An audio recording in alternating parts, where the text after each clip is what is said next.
আমলকি একাদশী কবে কখন পড়বে এবং এর মাহাত্ম্য বর্ণনা কথা এবং এই একাদশীতে কি কি খাবার খাবেন, কি খাবেন না, কি কাজ করবেন, কি কাজ করবেন না। ফাল্গুন মাসের এই আমলকি একাদশী, যা শুক্লপক্ষের একাদশী তিথিতে পালিত হয়, এবছর 2025 সালের 10ই মার্চ সোমবার পড়েছে।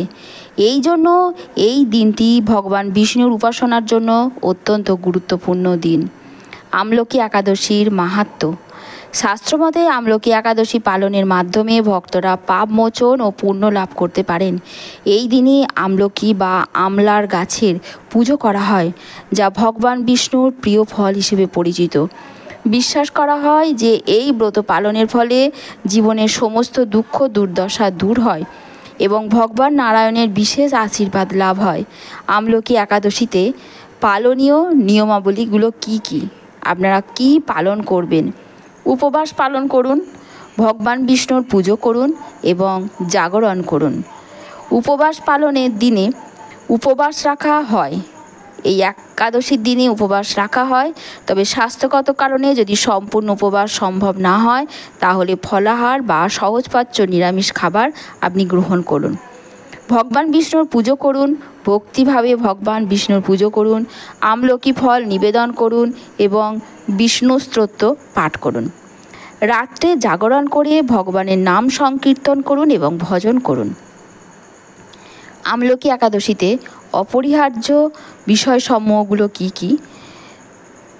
যেগুলো পরিহার্য বিষয় সেগুলো হচ্ছে তামসিক খাবার, শস্য ও দানা, নিন্দা ও মিথ্যাচার। পেঁয়াজ, রসুন, মাংস, মাছ, ডিম ইত্যাদি তামসিক খাবার পরিহার করুন। চাল, গম, ডাল ইত্যাদি শস্য জাতীয় খাবার গ্রহণ থেকে বিরত থাকুন। কাউকে নিন্দা করা, মিথ্যা কথা বলা, কোনো প্রকার নেতিবাচক কর্মকাণ্ড থেকে নিজেকে বিরত রাখুন।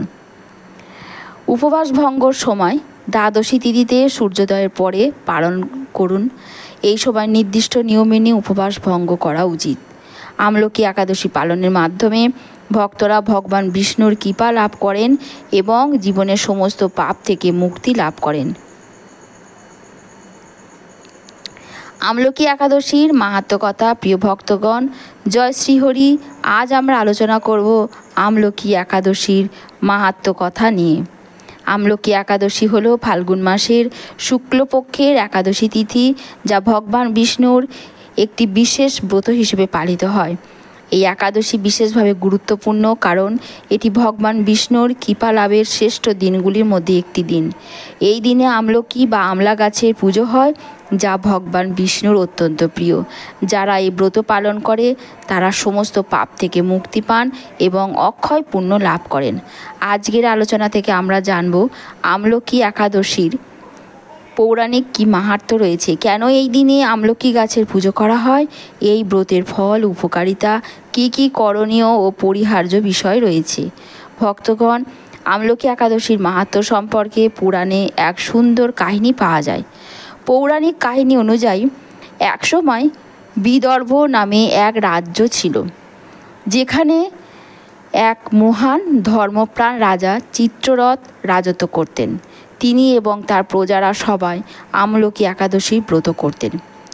একবার এক দস্যুদল রাজ্যের এক ভক্তকে আক্রমণ করেন, কিন্তু আশ্চর্যের বিষয়, তাদের অস্ত্র ওই ভক্তের গায়ে লাগলো না, কারণ তিনি আমলকি একাদশীর ব্রত পালন করতেন। সেই রাতে দস্যুরা স্বপ্ন দেখল ভগবান বিষ্ণু স্বয়ং তাদের ধ্বংসের জন্য প্রস্তুত। তারা অনুশোচনা করে এবং পরবর্তী একাদশীতে ব্রত পালন শুরু করে। ফলে তারা মুক্তি লাভ করে এবং তাদের জীবন যায় বদলে।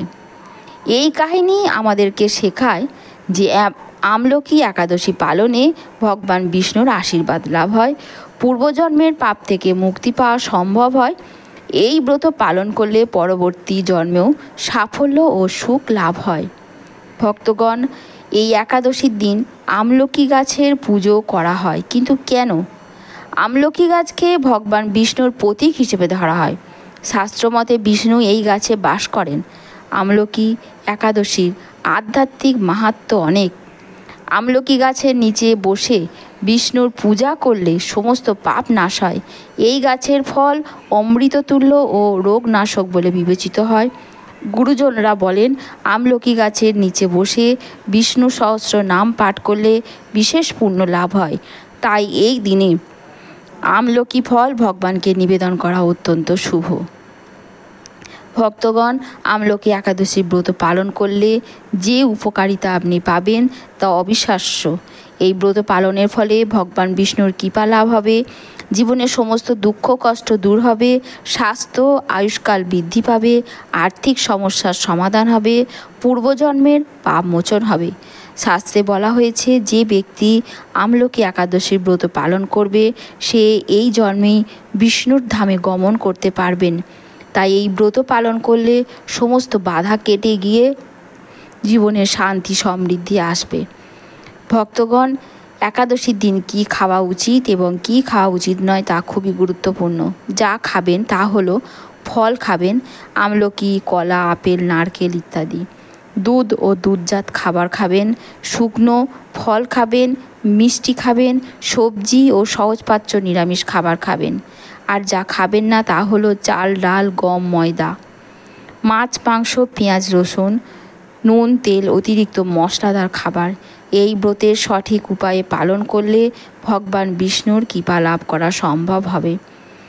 আমলকি একাদশীর আরেকটি গুরুত্বপূর্ণ দিক হলো এটি দোল পূর্ণিমার ঠিক আগে আসে। তাই এই একাদশী পালনের মাধ্যমে ভক্তরা দোল পূর্ণিমাকে আধ্যাত্মিকভাবে প্রস্তুত হতে থাকে। এটি রাধাকৃষ্ণের মহোৎসবের জন্য এক পবিত্র সূচনা। তাই আমলকি একাদশী ব্রত আমাদের দোল পূর্ণিমার আনন্দকে আরও বৃদ্ধি করে।